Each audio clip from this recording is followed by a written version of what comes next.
Okay, so good morning, everybody. Today we are going to do the last course concerning the application of Malliavin calculus to Monte Carlo methods. And typically, okay, we are going to be interested in using the tools we have defined previously, that are the derivative operator and the scored integral, in order to be able to compute Greeks in financial models, okay, without using finite difference scale. Okay, so let me share my screen. Okay, so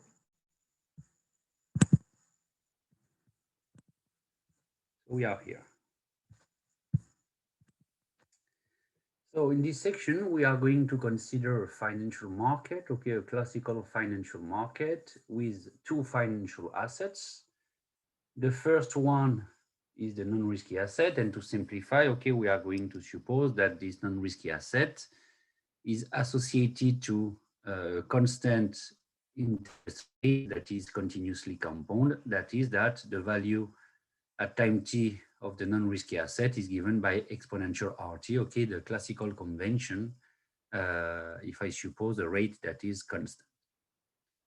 For the risky asset, we are going to suppose that this risky asset follows a dynamic given by the solution of this stochastic differential equation, okay? Initial condition small x, here x, capital X0 of small x is equal to small x, and I fulfill this stochastic differential equation, and I suppose that the equation capital here give me the dynamic of the risky asset, okay, that is here, the risk neutral dynamic, or a risk neutral dynamic. That is, I suppose that here I am under an equivalent martingale measure Q. In particular, here I have a Brownian motion under Q. And keep in mind that I want to price and to compute the Greeks, okay, and all the expectations that we are going to consider will be expectations under Q, okay, and under Q, the dynamic of the risky asset is given by this stochastic differential equation.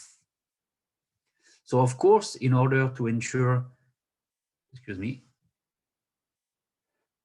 excuse me, in order to ensure the existence and the unicity of a solution to this stochastic differential equation, sorry about this, we are going to suppose that I am under the classical conditions on the coefficient in order to ensure the existence and the unicity. So this set of classical conditions is called by capital C, and it means that, okay, the coefficient in the stochastic differential equations, okay, are mappings that are for a fixed t that are Lipschitz in the second variable, okay, it's this equation here. And what is more, I suppose that I have a sublinear behavior, okay, for the coefficients. And I know from my course of stochastic calculus in the first semester, the one you have followed with Mr. De Meyer, that under these two basic conditions, the equation capital E, that means a unique solution in the strong sense, okay, that is a solution with continuous path, okay, and that is adapted to the Brownian filtration, okay, B being the Brownian under Q. And I know that these solutions belongs to L2 prog of omega times 0 capital T. And I know, moreover, that, okay, the solution is continuous in its initial condition, in the sense that this mapping here, if I associate to any initial condition, okay, xt of w starting at x, okay, I have a mapping here that continues for mu almost all w, okay? So my solution is continuous in the initial condition in this sense, okay? And under this set of conditions, I repeat that I have a strong solution that is unique in the sense of indistinguishability. Okay, so I have this. If I consider a contingent claim, and keep in mind that for me, a contingent claim is just a random variable v of x that is f capital T be measurable. It's what I have called a contingent claim. And that is, okay, a way to represent, okay, by a random variable, the payoff of European type option, European type in the sense of the exercise. That is, okay, I will be only able to exercise at the final date, okay, and not before, okay. So if I consider a contingent claim, and in this course, okay, I will consider two particular situations. The case where my contingent claim is given by a function of the final value of my risky asset. And I will consider another set of contingent claims, the one that is given by a regular mapping of the Riemann integral of the trajectory of the risky asset. Okay, so I have this one. In this case, okay, I will take into account the classical European call and put option, for example, okay, but also digital options, okay, something like this. And here it will be what I will call basic ASEAN options, okay? And when I have a contingent claim, know that, okay, once an equivalent martingale measure is fixed, and here it's what I have supposed at the beginning, okay, specifying my dynamic, okay, I need to compute the price, or for simplicity, okay, today I will consider only price and Greeks at time t equal to 0, okay, in order to avoid the problem of conditional expectation. But keep in mind that, okay,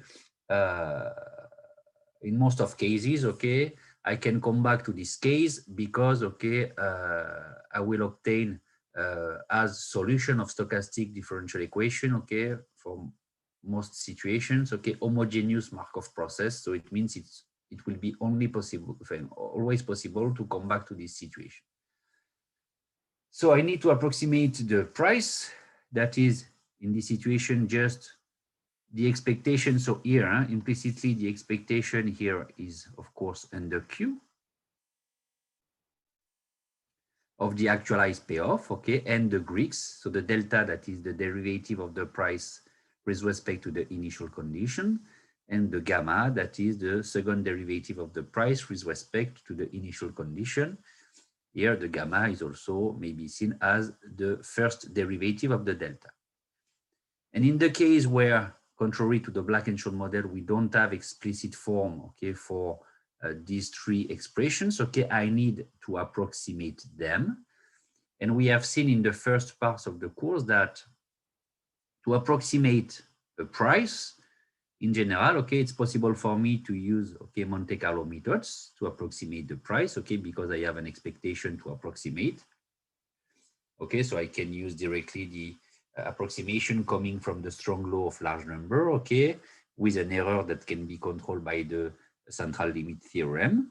And I see that for the Greeks, and here typically, okay, the Greeks I will be interested in this session that are the delta and the gamma at time t equal to 0, okay, I need to use first a finite difference scheme this way, and then, okay, so the finite difference scheme is the one that allow me to obtain this approximation. And then in order to compute this expression, I need to approximate all these prices, and I will do it, okay, using Monte Carlo methods.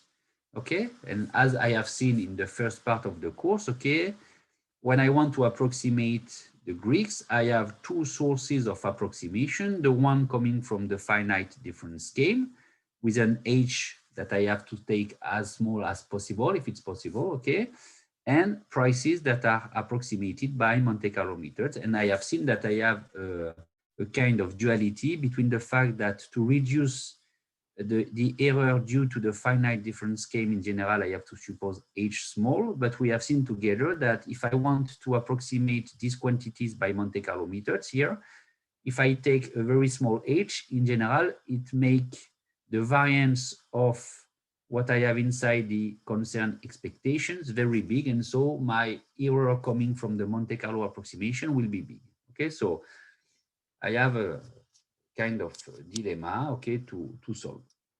And we have seen together in the